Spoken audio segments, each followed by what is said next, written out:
नेपालमा राजनीतिक अस्थिरताको विडम्बनापूर्वक तथ्याङ्क हेर्ने हो भने धेरैको मन आतिन सक्छ। आज हामी त्यसै गरी नेपालको राजनीतिक दुष्चक्रको बारेमा कुरा गर्छौं, जहाँ 67 वर्षको इतिहासमा 49 सरकारको फेरबदल भएको छ। नेपालको संसदीय इतिहासलाई फर्केर हेर्दा यो केवल निर्वाचन र सरकार गठनको फेहरिस्त मात्र नभएर अस्थिरताको एउटा दुःखद ऐना बनेको छ। विक्रम सम्वत 2015 सालमा पहिलो पटक आम निर्वाचन भएदेखि हालसम्मको 67 वर्षको अवधिमा मुलुकले 49 पटक सरकार परिवर्तन भएको देखेको छ। यसको अर्थ हो नेपालमा एउटा सरकारको औसत आयु 1.5 वर्ष पनि पुग्न सकेको छैन। व्यवस्था परिवर्तन भए, संविधान फेरिए, शासकका अनुहार फेरिए, तर सत्ताका लागि गरिने खेल र सरकार गिराउने प्रवृत्तिमा भने कुनै परिवर्तन आएन। यसले गर्दा मुलुक आर्थिक विकास र समृद्धिको साटो राजनीतिक दाउपेचको चक्रव्यूहमा फसेको छ। स्वागत छ तपाईलाई समयसँगैमा। आज हामी नेपालको राजनीतिक अस्थिरताको विषयमा केन्द्रित रहेर केही तथ्यहरू तपाईलाई सुनाउँदैछौँ। हाम्रो च्यानललाई सब्स्क्राइब गर्नुभएको छैन भने अहिले नै सब्स्क्राइब गरिहाल्नुहोला। नेपालमा संसदीय लोकतन्त्रको जग 2015 सालको पहिलो आम निर्वाचनबाट बसेको थियो। उक्त निर्वाचनमा बीपी कोइरालाको नेतृत्वमा नेपाली काङ्ग्रेसले 109 मध्ये 74 सिट जितेर स्पष्ट 2/3 बहुमत प्राप्त गरेको थियो। जनतामा ठूलो उत्साह थियो र मुलुकले स्थायित्व पाउने अपेक्षा गरिएको थियो। तर तत्कालीन राजा महेन्द्रको सक्रिय शासन गर्ने महत्वाकांक्षा र दलहरू बीचको केही असमझदारीका कारण त्यो सरकार 18 महिनामै ढल्यो। 2017 साल पुस 1 गते राजाले कू गरेर जननिर्वाचित प्रधानमन्त्रीलाई जेल हाले र दलविहीन पञ्चायती व्यवस्था लागू गरे। यसले नेपालको पहिलो लोकतान्त्रिक अभ्यासको घाँटी निमोठियो, जसले अस्थिरताको बिउ रोपेको थियो। 30 वर्षसम्म टिकेको पञ्चायतमा के भयो त? राजाको प्रत्यक्ष नेतृत्वमा रहेको 30 वर्षे पञ्चायती व्यवस्थामा दलहरूमाथि प्रतिबन्ध थियो। राजा नै सर्वेसर्वा भए तापनि यो अवधिमा पनि सरकार स्थिर रहन सकेन। पञ्चायतभित्रै पनि नरम र गरम पक्षबीचको द्वन्द्व चर्किएको थियो। राजाले आफ्नो अनुकूलता अनुसार प्रधानमन्त्रीहरू फेरिरहने परिपाटी बसाले।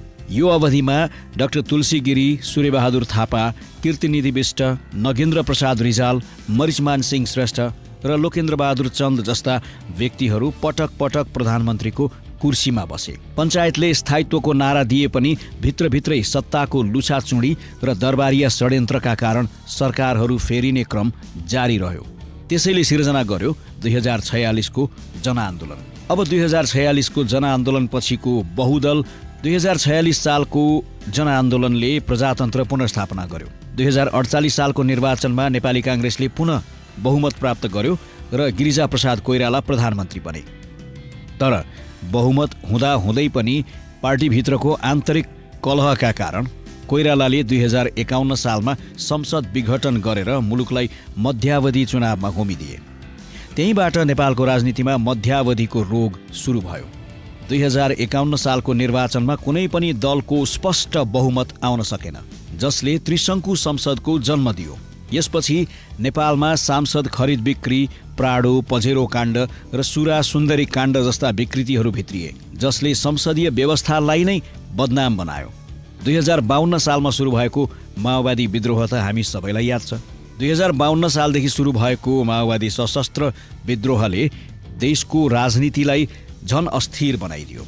एकातिर राजाको सक्रिय हुने चाहना र अर्कोतिर विद्रोही माओवादीको दबावका कारण संसदीय दलहरू कमजोर बन्दै गए। दरबार हत्याकाण्डपछि राजा बनेका ज्ञानेन्द्र शाहले राजनीतिक दलहरू असक्षम भएको आरोप लगाउँदै सत्ता आफ्नो हातमा लिए। यो अवधिमा प्रधानमन्त्रीको नियुक्ति र बर्खास्तगी राजाको तजविजमा हुन थाल्यो। 2062-63 को जनआन्दोलन र गणतन्त्रको घोषणापछि पनि शान्ति प्रक्रिया र संविधान निर्माणको नाममा पटक पटक सरकारहरू फेरिए। पुष्पकमल दाहाल प्रचण्डदेखि माधव कुमार नेपाल, झलनाथ खनाल, डाक्टर बाबुराम भट्टराईसम्मका सरकारहरू 9 महिनाको औसत आयुमा सीमित भए। नयाँ संविधान आयो, त्यसपछिको जुन आशा थियो त्यसको पनि भूमिका छ। 2072 सालमा नयाँ संविधान जारी भएपछि र 2074 को निर्वाचनमा नेकपा एमाले र माओवादी केन्द्रको शक्तिशाली गठबन्धन बनेपछि जनताले अब 5 वर्ष स्थिर सरकार चल्छ भन्ने पूर्ण विश्वास गरेका थिए। केपी शर्मा ओलीको नेतृत्वमा झण्डै 2/3 सरकार बन्यो, तर यो स्थिरता धेरै दिन टिक्न सकेन। पार्टीभित्रको पदीय भागबण्डा र अहङ्कारका कारण तत्कालीन नेकपा फुट्यो। प्रधानमन्त्री ओलीले 2 पटकसम्म संसद विघटन गरे, जसलाई सर्वोच्च अदालतले बदर गरिदियो। परमादेश मार्फत शेरबहादुर देउबाको नेतृत्वमा नयाँ सरकार बन्यो। यसले के सिद्ध गर्यो भने नेपालमा स्पष्ट बहुमत हुँदा पनि राजनीतिक संस्कारको अभावमा सरकार स्थिर रहन सक्दैन। त्यसपछि आयो 2079 सालको निर्वाचन, जसलाई हामीले प्रत्यक्ष हेर्दाखेरि म्युजिकल चेयर जस्तै देखिन्छ। 2079 सालको आम निर्वाचनपछि त नेपालको राजनीति झन्झन भद्रगोल अवस्थामा पुगेको छ। कुनै पनि दलले स्पष्ट बहुमत ल्याउन सकेनन् र संसदमा हङ पार्लियामेन्टको अवस्था सिर्जना भयो।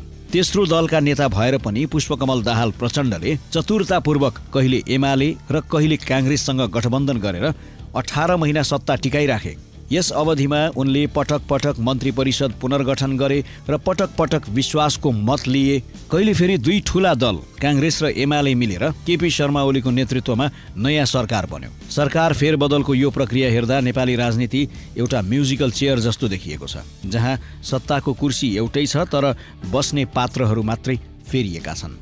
अस्थिरताका मुख्य कारण र निर्वाचन प्रणालीको पक्षलाई हेरौँ। नेपाल सरकार अस्थिर हुनुका पछाडि मुख्यतया 2वटा कारणहरू देखिन्छन्। पहिलो, नेपालको वर्तमान मिश्रित निर्वाचन प्रणाली प्रत्यक्ष र समानुपातिक, जसले गर्दा कुनै पनि एक दललाई बहुमत ल्याउन प्राविधिक रूपमै गाह्रो छ। दोस्रो र महत्त्वपूर्ण कारण भनेको नेताहरूमा रहेको सत्ता लिप्सा र नैतिकताको अभाव। दलहरूबीच विचार र सिद्धान्तको साटो केवल सत्ताको भागबण्डामा मात्र सहमति हुने गरेको छ। यसका साथै विदेशी शक्तिहरूको बढ्दो चलखेल र सूक्ष्म व्यवस्थापनले पनि नेपालको आन्तरिक राजनीतिलाई सधैँ तरल बनाइराख्न मद्दत पुर्याएको छ। 67 वर्षको यो अस्थिरताको इतिहासले नेपालको अर्थतन्त्र र विकासमा प्रत्यक्ष प्रभाव पारेको छ। एउटा सरकारले ल्याएको नीति र बजेट अर्को सरकारले खारिज गर्ने वा अलपत्र पार्ने प्रवृत्तिले गर्दा ठूला पूर्वाधारका आयोजनाहरू समयमै सम्पन्न हुन सकेका छैनन्। सुशासनको अवस्था कमजोर छ र जनतामा राज्य संयन्त्रप्रति चरम अविश्वास पैदा भएको छ। 49 वटा सरकार फेरिए पनि जनताको अवस्थामा तात्विक परिवर्तन आउन सकेको छैन। अबको आवश्यकता निर्वाचन प्रणालीमा सुधार र नेताहरूको प्रवृत्तिमा परिवर्तन हो।